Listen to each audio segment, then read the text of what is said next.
Isto tako, našu svetu veru pravoslavnu sa kojom se mi ponosimo, koja je jedina istinita i prava vera Hristova, postavio nam je Sveti Sava Omenet sa željom da je čuvamo, njegujemo i da nas ona uzdiže ka nebeskim visinama. Međutim, pitanje je koliko danas zaista ima naših Srba koji znaju nešto o svojoj svetoj veri pravoslavnoj. Jer nije dovoljno samo doći jednom mesečno ili jednom nedeljno u crkvu, nego Bogu se treba moliti uvijek i na svakom mjestu. Bogu se treba zahvaljivati za sve dobro i sve zlo koje nas u životu snađe, jer ako nas neko zlo snađe, sa tim nas Bog opominje da smo nešto njemu zgrešili i da se sjetimo grijeha svojih, da prestanemo sa svojim grehom i da krenemo putem Hristovim.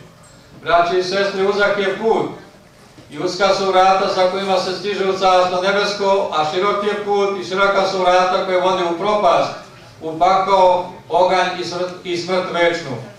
Koji ćemo putom mi da idemo, to je Bog nama ostavio kao slobodnim ljudima da sami odlučimo. Ali zato nikada nećemo moći posle da kažemo da nismo znali ili da nismo mogli. Ako su mogli naši preci da očuvaju našu svetu veru pravoslavnu u petovekovnom turskom ropstvu, ako su mogli da je očuvaju za vreme austro-ugarske okupacije, komunističkog ropstva, možemo i mi da je očuvamo u ovom slobodnom svetu ili u našoj otadžbini svetoj Srbiji, kao i u drugim srpskim zemljama koje su stvorene od nekadašnje jedinstvene srpske države.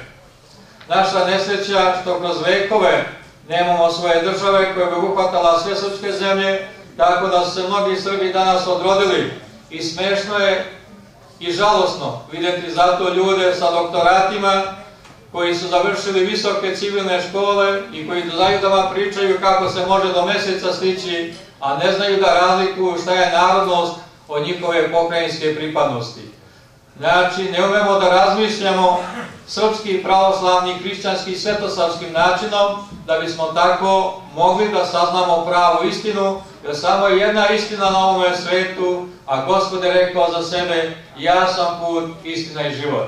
Nema drugog puta za srpski narod osim toga Hristovog puta sa kojim mi možemo da idemo. Nema druge istine osim one istine koju nam je Gospod objavio, a Sveti Sava u srpskom narodu utvrdio. I nema drugog života ne samo za nas Srbe, nego za cijeli rod ljudski osim života koji se sprovodi u Hristu Isusu. Prema tome, da bi naš narod ponovo se vratio svojim korenima, da bi srpski narod bio zaista pravoslavni narod i da bi srpski narod bio svetosavski narod, mi moramo prije svega da se pokajemo za grehove svoje, svojih bližnjih i dragih, jer Bog pohodi grehe otačke na sinovima i ćerima do 3. i 4. koljena. Bog je pohodio i grehe pretaka naših na nama, jer smo se rasuti po belome svetu, a svaki onaj koji se našao u tuđini, bilom ili silom, najbolje zna tek onda kad ode iz otadžbine šta je izgubio, bez obzira na blagostanje koje je možda stekao u tuđem svetu. Ljudi mogu da budu materijalno bogati, ali duhovno siromašni, i to je baš ono što se dešava danas sa nama, jer mi smo kao narod izgubili svoju djecu, izgubili smo svoju domaću crkvu sa kojom počinje sve na ovome svetu. Ako nemamo domaće crkve u kojoj se proslavlja ime Božje, u kojoj se krstna slava slavi, ako nemamo domaće crkve gdje se neprestano molitva Bogu uzdiše i gdje se nekada umjesto ognjišta koje je već to gorilo u starim srpskim kućama, sada gori kandilo pred ikonom naše krstne slave, onda ta kuća nema u sebi i na sebi Duha Svetoga. Prema tome, braći i sestre, zapamtite što ću da vam kažem. Nije Srbin svaki onaj koji kaže da je Srbin, nego onaj koji ima djela sa kojima može da posvjedoči svoje srpstvo. Sveti Nikolaj Žički kaže da je svetosavlje vrhunac hrišćanske pravoslavne nacionalne ideologije, vrhunac svete umetnosti, vrhunac etičnosti izražene riječu svetost. Posle svetosavske epohe, kaže, nastaje magla, promjena imena od Srbina na Jugoslaven i na kraju brat je bio koje vere bio. Da se to više nikad ne bi ponovilo, potrudimo se zato da naučimo svoju veru i da je prenesemo na decu svoju, jer na njima svet ostaje i u deci našoj produžuje se život naš. Ja bih zamolio domaćina ovog našeg slavlja da vas pozdravi i da vam kaže par riječi, a zatim da saslušamo poruku našeg mladog đakona iz crkve Svetog Nikole u Indianapolisu, koji je nažalost bio sprečen da dođe, ali nam je zato ostavio i poslao po svojoj supruzi materijal iz koga možemo da saznamo nešto više o našoj svetoj veri pravoslavnoj. Brate Milomire, izvolite i pozdravite vaše goste. Pomaže Bog, oci, draga braća i sestre, evo ja prvi put uzimam mikrofon u ruke. Hvala vam koliko vas je došlo. Ne znam šta da kažem, ja sam se nadao da će nas mnogo biti više. Duhovne dece oca Gavrila nas imalo mnogo i svi što smo naučili nešto pravo, to je od oca Gavrila, ali niko od nas, možda 5, došlo od možda nas 100 koji smo dolazili kod oca Gavrila.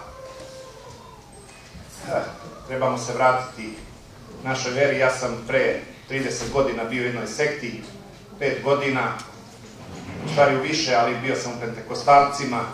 To je jad, bol, muka, nemaš mira nigde, legneš da zaspiš i probudiš se, posle 3 minuta misliš da si spavao 2 sata, ponovo bol i muka, ideš s mesta na mesto. Dok se nisam vratio u pravoslavnoj crkvi, moja majka nepismena, koja je čak bila slepa 5 godina, kao devojka od 5. do 20. godine, od 15. do 20. godine, ozdravila je u manastiru Svetog Đorđa, mislim, kod Gornjih Milanovca u Vujnu, da je i ozdravi naš patrijarh Pavle od Kuluća. Moja majka dobila očni vid 100% i heklala je ručne radove bez naočara do 66 godina.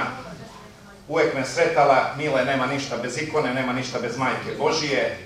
Mislio sam šta ona zna, mučio sam se 5 godina, vratio se u pravoslavlje i eto, sad mi je Bog dao da budem domaćin, da vam to kažem, da jedina naša čista pravoslavna vera je, i lako je dokazati, po Svetom ognju Jerusalimu i po mirotočijim ikonama i svetim moštima, i to se danas danje otkriva. I eto, pročitajte ovo pa ćete vidjeti gde smo Srbi, da li smo, ili pustite Nebeska liturgija od Svetog vladike Nikolaja Velimirovića i onda vidite tamo gde smo Srbi, jesmo li Srbi ili nismo, i vraćajmo se tome, u stvari pravoslavlju i tako. Hvala vam.